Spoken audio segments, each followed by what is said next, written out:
cómo promover el crecimiento y cómo fomentar la inversión y cómo generar el empleo se encuentra fuera de foco.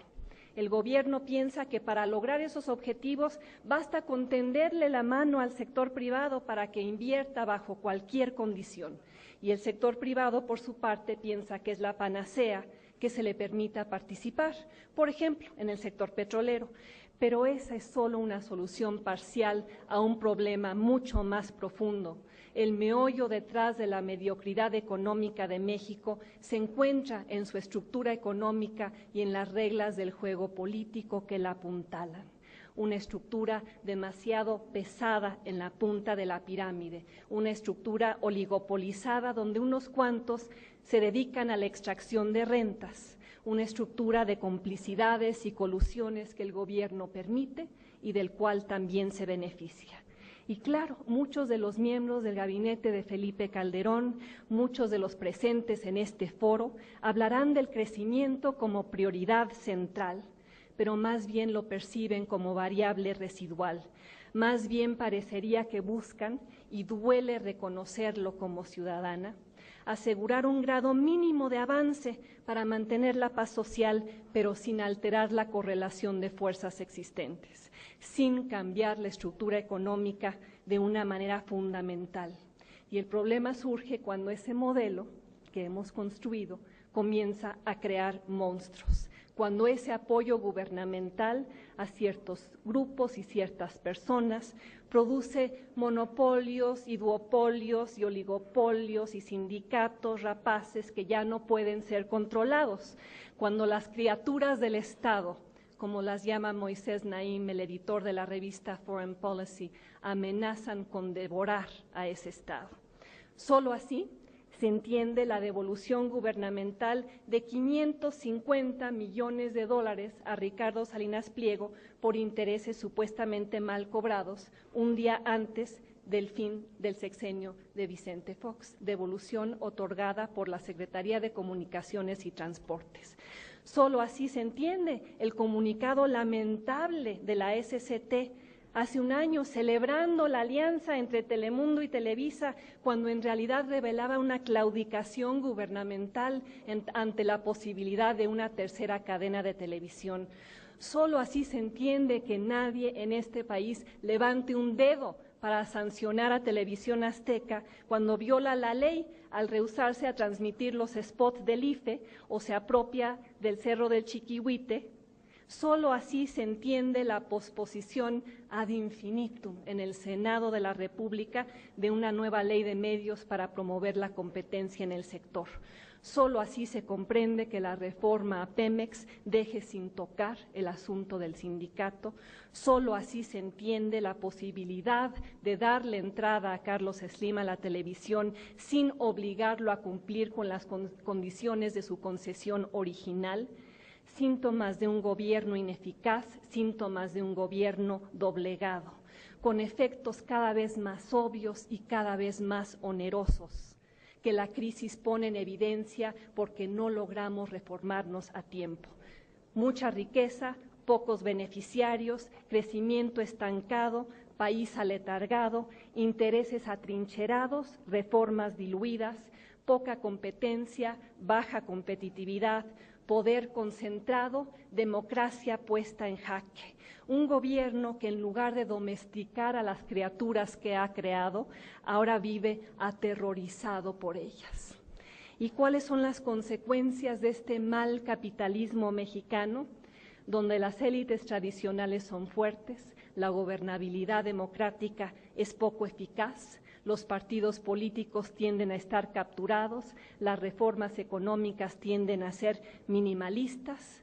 El incrementalismo de la política pública en México se explica por el poder de veto que tienen aquellos que aseguran la perpetuación de sus intereses. Si ustedes verdaderamente quieren que México crezca, tendrán que crear la capacidad de regular y reformar en nombre del interés público.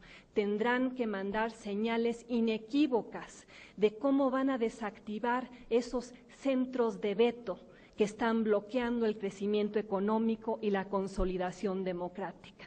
¿Y de quiénes estamos hablando aquí? Tienen nombre y apellido: los monopolistas abusivos y los sindicatos rapaces y las televisoras chantajistas y los empresarios privilegiados y sus aliados en el gobierno.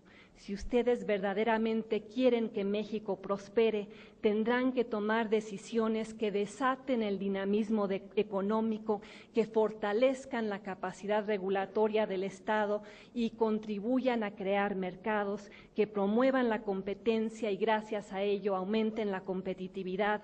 En pocas palabras, usar al Estado para contener a aquellos con más poder que el gobierno, con más peso que el electorado, con más intereses que el interés público. ¿Quieren medidas específicas? Se las doy. Los exhorto a leer textos tan influyentes como el reporte sobre el crecimiento, el poder de la productividad, a estar conscientes de todo lo que un país interesado en crecer y competir debe hacer para lograrlo, a saber que ello requiere una economía capaz de producir bienes y servicios de tal manera que los trabajadores puedan ganar más y más, a entender que ello se basa en la expansión rápida del conocimiento y la innovación, en nuevas formas de hacer cosas y mejorarlas, en técnicas que aumentan la productividad de manera constante, a reconocer que las economías dinámicas suelen ser aquellas capaces de promover la competencia y reducir las barreras de entrada a nuevos jugadores, a entender que es tarea del gobierno, a través de la regulación adecuada, crear un entorno en el cual las empresas se vean presionadas por sus competidores para innovar y reducir precios y pasar esos beneficios a los consumidores, a comprender que si eso no ocurre, nadie tiene incentivos para innovar. En lugar de ser motores del crecimiento, las empresas protegidas o monopólicas terminan estrangulándolo. ¿Y cómo empezar a empujar eso? Con una tercera cadena de televisión abierta, con el fomento a la competencia en banda ancha, usando, por ejemplo, la red de la Comisión Federal de Electricidad, con el fortalecimiento de los órganos regulatorios, con sanciones a quienes violen los términos de su concesión, con la creación de mercados funcionales como el que ya se logró con las aerolíneas de bajo costo, con medidas que empiecen a desmantelar esos cuellos de botella y a domesticar a esas criaturas del Estado. La respuesta, como dijo Ricardo Lagos el martes, en el fondo es política, no económica. Tiene que ver con la inauguración de un nuevo tipo de relación entre el Estado, el mercado y los ciudadanos de este país.